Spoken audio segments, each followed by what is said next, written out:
kind of humbling, isn't it? Makes you feel insignificant, almost as if all the trials and tribulations of the world pale in comparison to this concept. But here we are, living our collective lives. Some of us wondering if there's more to it, still others satisfied with what they have, and many others living without any assurance or promise of even their next meal.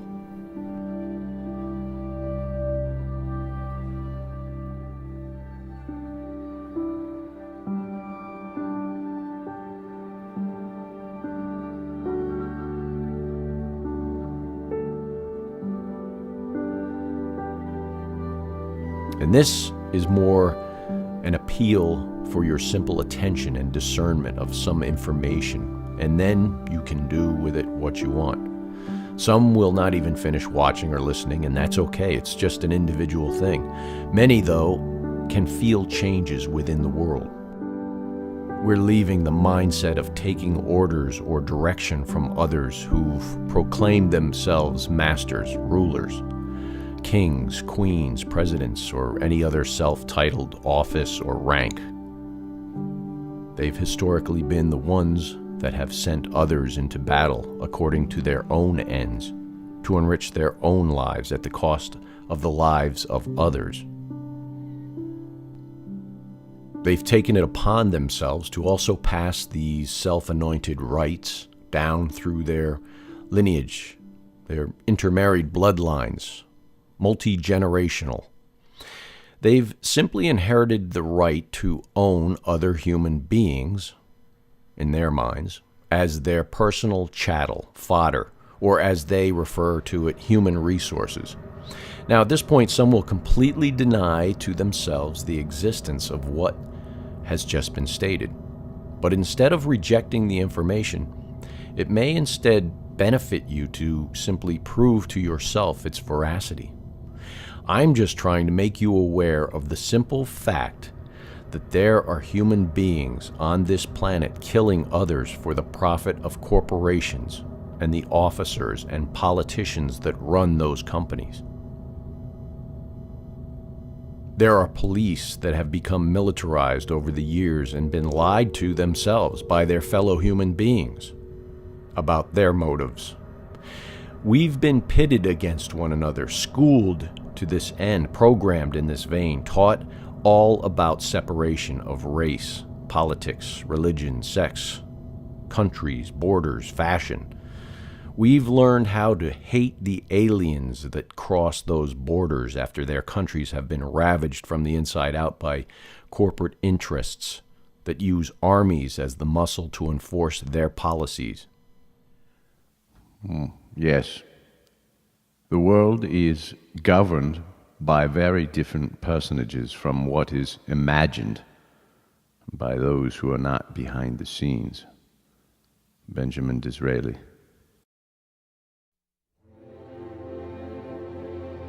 Could it be that the world has been run by men we've never heard of? Men that have no need for money because money was their very creation, their invisible fence to place around our lives. Could their only purpose be a maniacal need to control and manipulate the populations of the world through war, debt, famine, disease, and a system of their own law that persecutes the masses and serves only them? Could the politicians be only talking heads, actors on a grand scale, and the media of the entire planet be controlled by only 6 large corporations, also owned by the controllers? Have you ever given this any thought? And if so, do you think it would be a worthwhile challenge for these same people to want to keep it all a secret in order to continue their fabulous con? We're going to take a brief look into this possibility and find out if there is in fact something behind that word, conspiracy. And I'm sure there will be many who will disagree with what will be put forth in the way of information. But then you'll have to ask yourselves, why these questions remain, and why you yourselves, within the quiet moments of your own lives, wonder why there is so much wrong in the world. I'm not speaking to what's going on in your life. It may be a charmed existence. You may have worked hard to get what you've acquired. There's nothing wrong at all with that. But in the grand scheme, in your heart of hearts, you do know there is something inherently wrong. In just the last 100 years alone, millions have died to supposedly maintain peace and prosperity across the face of this planet. It hasn't worked, and there is no one that can argue that point. It isn't working now. Let's put that argument on the back porch for a moment and just consider the fact that we're here, all 7 billion of us, and we're in kind of a flux right now. Some of us have come to a crossroads of sorts, a realization, a knowing that we've been religiously lied to for almost as long as history itself. And I mentioned some of us because there are still quite a few of us out there existing within that lie at this very moment. And I don't need to get into that right now because anyone listening has already pulled themselves from that old false, controlling, lying system. But I can't stress enough the importance of trying to understand our real, truthful history, or how things got to be the way they are. It all started with a few educated, psychotic individuals who took it upon themselves to become our lords and masters simply by designing such a thorough lie that we'd never figure it out. That lie or scheme evolved right along with technology. As a matter of fact, technology was used to make that lie so big and believable that we never even gave it a thought. Now, I realize history was infinitely more involved than I'm portraying here, but you get the overall idea. There were those that decided to use class and privilege to rule over others to their own ends. There was, in fact, a purposeful effort to keep the masses in the dark. The beginning. So, let's take a little trip back in time.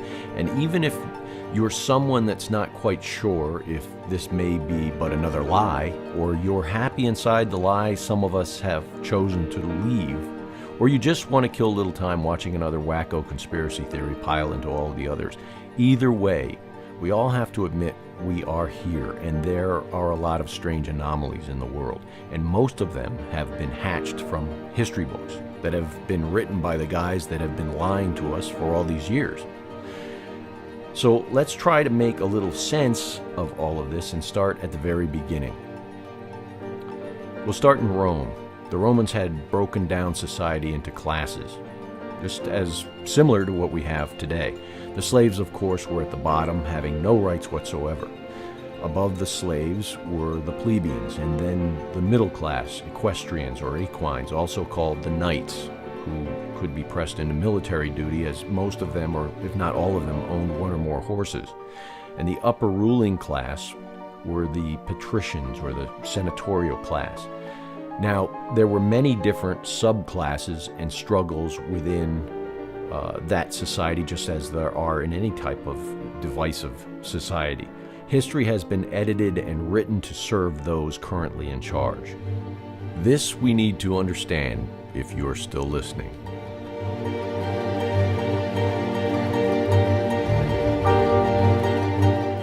The most effective way to destroy people is to deny and obliterate their own understanding of their history.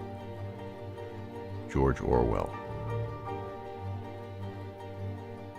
True, I have raped history, but it has produced some beautiful offspring. Alexander Dumas. History is a set of lies agreed upon. Napoleon. Spells were incorporated into the spelling of certain words and their specific formulaic constructs within sentences.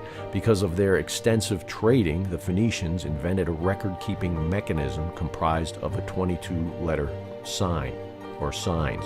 Along with the alphabet came the equipment for using it, the pen, ink, papyrus, parchment, and finally hemp and paper. Now, this is far from comprehensive, I understand, but what's important is what we experience now, the feeling, good or bad, that certain spoken words elicit within us as we hear them. That is no mistake. Other words elicit negativity or its opposite as they are read in silence, or from a letter, or a summons from the court, or the IRS. This again is no mistake. We've all been there. We've all felt those feelings that these certain words elicit.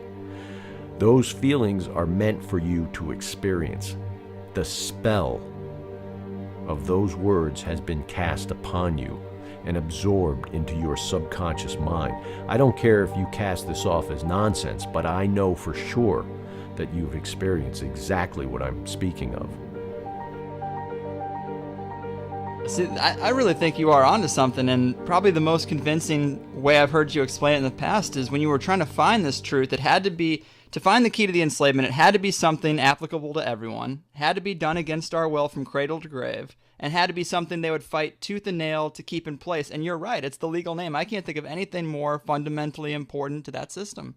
That's it. Everything is based on it. Because remember, the money is created off the birth bonds. The birth bonds they're graded like any other bond. I mean, you can look at a hospital application, the questionnaire that a mom will get, is the child, they'll ask you if you're Hispanic, white, black, and they'll ask you if, is it the same father? And what they're doing is they're grading the bond to see its value. So to give you an example, someone that, say, grows up in the ghetto, the Bronx or whatever, I don't care, wherever it is, doesn't have the same bond value as a Yale kid. You know what I mean? Right. So the bond is assessed a value at the beginning, and let's say the kid in the ghetto, their bond is set at $50,000. It's worth that. We'll get $50,000 out of taxes and stuff out of this individual. What this is, the grading of a bond is a way of saying how much they'll be able to squeeze out of that slave during their lifetime. So they'll be able to squeeze a lot more taxes and mortgages and everything else out of someone that comes out of a household that is, say, millionaires versus someone that's on a Social Security check, you see. Right? So they literally do this. Now, that's where the money's created. So if the baby is graded as a, low bond, $50,000, they'll create $50,000 ferns, Federal Reserve notes, based on that and pump it into the system. So this is literally mind, body, and soul that's going on here. So the money that is in existence is all fiat by decree, and it's all based on the birth certificate fraud, which of course requires one thing to make that bond active. It requires you, the living, to consent to be the dead legal name that is Crown-owned property, City of London, state. There is only one jurisdiction on this planet, and every corporation goes right back to its original registration. All things registered are all things crowned. Register means to rule the divine feminine. That's what they're after, your creation. And it plays out in the phonics beautifully. Huh, so at the core of this whole system, who set this thing up? I mean, where's all the money going? Who knows where it goes? It's just, the point is, it's being parasited. Right. What we're dealing with here is you are the host, and there is a parasite called legal name attached to you. And it's like if you get the visual of the Matrix with Neo in the tank with all the hoses coming out of him, you're that battery cell. And it is literally draining physical energy and spiritual. It's a soul contract. If you agree to be dead with a legal name, and in case you're wondering why, cops can get away with, murder, I think it's 129 years since the institution of, and not one cop has ever been charged with murder, because every situation, the police have always been able to justify it. Well, if you're making the rules up, I can justify anything. Right. Don't you think? Yeah. Yeah, so if you're going to play with someone, if you're going to play Monopoly with someone that's writing the rules as they go, are you going to expect to win? So here's the only choice you have left. It's called 0 point, zero player. With legal name, they own all things Crown. So give you an example of mortgage fraud. Okay. You see, people think they own their home. They don't. One, you don't own the name, and the contract you created was through that legal name that you're using without Crown permission. Do you have a bar card? If you say no, then you're committing fraud. You don't have right of permission. You didn't get a letter from the owners of the legal name. Mm-hmm. That's a fact. That's copyright infringement right there. And it's really funny because it's all about copyright infringement. You remember how they got Al Capone with tax evasion instead of murder? Exactly. This is exactly the same game. It's like, oh yeah, it's all fraud. You think you own the house. Well, I'll tell you, did you sign the line after the one doing the loan up put an X there? You're the co-signer, babies. Yeah, what does that X mean? That's a signature. X means life, by the way. It's Phoenician. Greek, chi, ki. See, Phoenician connects every language. I speak the living language. I can connect every language. Phoenician works in all of them. This same trick that I just showed you works in every language. Okay. Yeah, that was one of my questions for you because, that's something that comes up anytime this kind of material is talked about as well. What about other languages? But I guess if it applies to all of them. Yeah, well, let's prove it. Because I don't just say stuff without proof. Let's do it. Okay, well, there's only one thing that every language on this planet has in common, and it's not the letters. It's not the words. Remember, you've got Russian characters, Korean characters, Japanese characters, Arabic characters, Western alphabet characters, and all of these different things that all create one thing when you look at them and utter them. It's called sound. Mm-hmm. Every language has sound in common, just like every human has legal name in common. Mm-hmm. So I look for the one common denominator in everything. I find the 0 point. What is the cause? What is the one thing that causes all these other things? And you cannot have a language without sound. Now, you can have American Sign Language, but then you're still going to be translating that back into a word, true or false. Yes. So what Phoenician does is it dispels the word. It takes the power out of the sigils. And for anyone that's ever done any research in the sigils and the black magic and all the rest of it, that's the trick that the parasites used. What I'm showing people is how to diffuse it, collapse it, and destroy the spells so that when they take a word like refuse, like I did, it's not their spell anymore, it's mine. You see the difference? Yeah. I changed the sound of the meaning within refuse. Live in this show with you. And even the word spelling, that right there is got a meaning to it. Well, it tells you right out in your face. That's why they sentence you and put you in a cell, you see. Yeah. Yeah, they want your power, and of course they use words. The letter kills, remember that? Some guy, Paul, I think, said that somewhere. You're telling us how this is a spiritual battle, and it's a scam. It's a spiritual scam because if you agree to be a legal name, you've agreed to be dead by consent. Mm-hmm. You see, the legal name, in the most literal sense, is the gate to hell. You can't be alive and have a legal name. It's a dead, fictional, two-dimensional, flat Earth world. It's a papacy. Mm-hmm. So who is taking the ownership of all these possessions that are being registered? Well, they go to the crown, and whoever is, whatever little team is running this scam are the ones milking it. But it's not the money they're after. This is what I have to get across to people. It's not the money they're after. That's just the effect. What they're really after is your soul. This is a game for your soul. In case you were ever wondering why you were on a spiritual journey, I just told you why. Maybe have a look at that. Just say, at least look at it, Don't fluff this stuff off because it sounds different and weird and outside the box. Mm-hmm. You see, that's what happens when we get programmed in schools as children, in churches as children, with our parents. Remember, we came in here crystal clear, absolute pure, and our canvas was already painted for us. Our reality was already decided and defined for us. Okay, you're going to be white, you're going to be black, you're going to be male, you're going to be female, you're going to be Christian, you're going to be Muslim, you're going to be Jew, you're going to be American, you're going to be Afghani, you're going to be Lithuanian, you see, wherever you show up on the planet, your canvas is predetermined for you by the family around you and the community around you. And the Crown has done a masterful job of creating all these little corporations called countries and all sorts of little flags to make everyone feel special and different from everybody else. But it's the biggest divide and conquer of humanity going.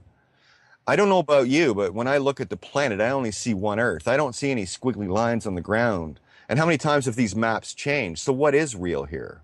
And that's what we're dealing with. Is real, not Israel.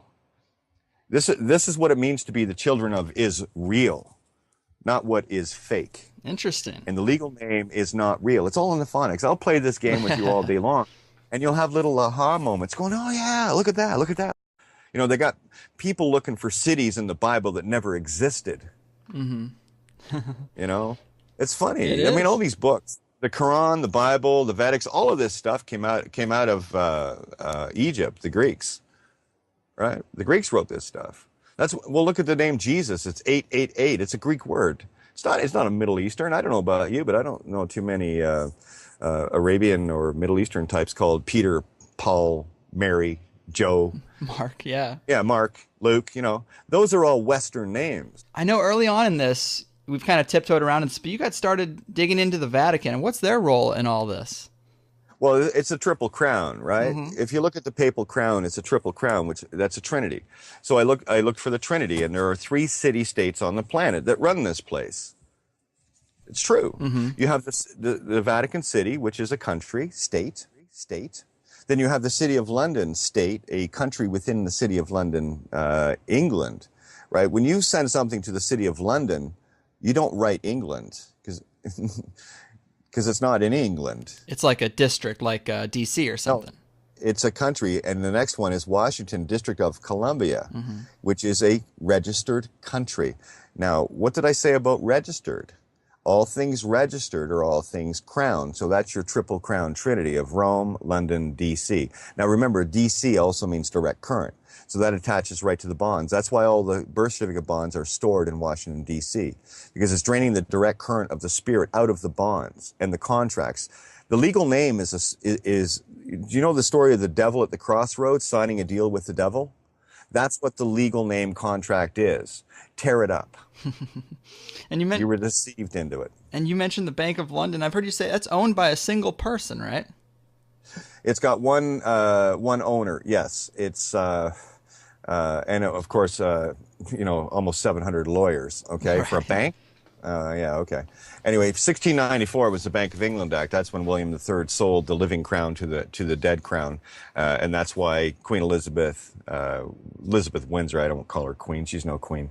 Anyway, when she goes into the City of London, in the middle of London, England, the capital of where she's supposed to be the ruler of, she has to bow and ask for permission to the Lord Mayor. Mm-hmm. That should tell you something. You say. And there's also two or three. Yeah, there's actually 3 mayors of London. There's the mayor of the City of London proper, England. Then you have 2 Lord Mayors in the role in the City of London itself. One is bank appointed, the other is Rome appointed. Wow. So they're siphoning our spiritual energy. What are they doing with that? Well, you see, they have no ability to create.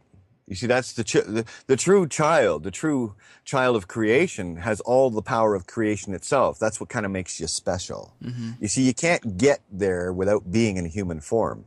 So what they're actually doing is, because they are empty, void of life, they must deceive one with life out of life so that they can live. It's think of the vampire concept. A vampire must feed on human blood to survive. And that's exactly the allegory of the system. So the legal name is like the wolfbane or the garlic at the door. The wolves and the vampires cannot cross your threshold unless you invite them in. The legal name says, come on in and feed on me. No. And I mean, I'm saying this very lightly, but this is a most serious thing. Your soul is on the line on this, guys. Mm-hmm.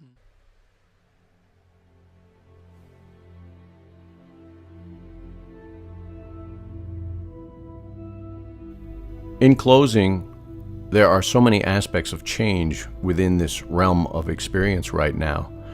That change is pulsing from the cellular level on a person-to-person basis, because evolution leaves no living being behind. As it is throughout nature, nothing occurs at the exact same instance. The perception of change within each of us will occur when we are ready, and not before. No group of flowers ever bloom at exactly the same time. No snowflake is identical to another, nor are they formed and released from the sky at exactly the same time.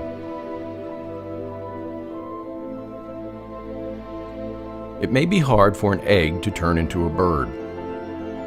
It would be a jolly sight harder for it to learn to fly while remaining an egg. We are like eggs at present, and you cannot go on indefinitely being just an ordinary, decent egg. We must be hatched or go bad. C.S. Lewis.